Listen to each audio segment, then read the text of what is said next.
నా చిన్నప్పుడు కాంబ్లాన్ తాగితే హైట్ అవుతామని అనేవాళ్ళు. మరి అయ్యారా? ఖాళీ చేసిన డబ్బాలు ఒకదాని మీద ఒకటి పెడితే అవి అయ్యాయి హైట్. పిల్లల హైట్ పెరగాలంటే ఇలాంటి మిల్క్ ప్రోడక్ట్స్ అన్నీ అసలు హెల్ప్ చేస్తాయా? అసలు ఏ ఫ్యాక్టర్స్ దీన్ని డిసైడ్ చేస్తాయి తెలుసుకుందాం. పిల్లల హైట్ని డిసైడ్ చేసే దాంట్లో ఫస్ట్ మోస్ట్ ఇంపార్టెంట్ థింగ్ వచ్చేసి జెనెటిక్స్. అంటే మదర్ ఫాదర్ హైట్ని బట్టి ఇది డిసైడ్ అయిపోతుంది. దానికి కొద్దిగా అటు ఇటు వేరియేషన్ ఉంటుంది, కానీ అదర్వైజ్ అయితే జెనెటిక్ పొటెన్షియల్ని బట్టే పిల్లల హైట్ డిసైడ్ అవుతుంది. ఫర్ ఎగ్జాంపుల్, ఒక చైల్డ్ సర్టెన్ హైట్ వస్తాడని అనుకుందాం. సో ఈ చైల్డ్ ఈ హైట్ రీచ్ అవ్వడానికి న్యూట్రిషన్ డెఫినెట్లీ తోడ్పడుతుంది.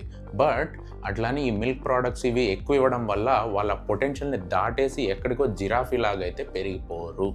సో ఈ జెనెటిక్ పొటెన్షియల్ అన్నది మీ చేతుల్లో లేదు. సో మీ చేతుల్లో ఉండే ఫ్యాక్టర్స్ ఏంటి చూద్దాం.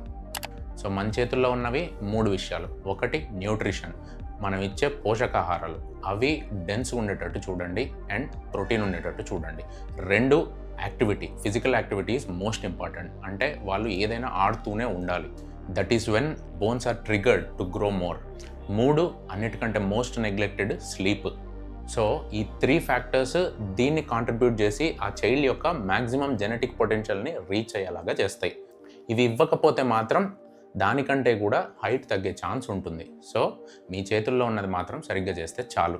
అయినా ఈ మిల్క్ ప్రోడక్ట్స్ కానీ ఇలాంటి మ్యాజికల్ ప్రోడక్ట్స్ కానీ నిజంగా అంత పని చేస్తే ఈ పాటికి మనం ఏ బాస్కెట్బాల్ ఇంటర్నేషనల్ ఛాంపియన్షిప్ ఆడేవాళ్ళం, లేదా WWEలో గ్రేట్ ఖాళీకి కజిన్ బ్రదర్లా సెటిల్ అయ్యేవాళ్ళం.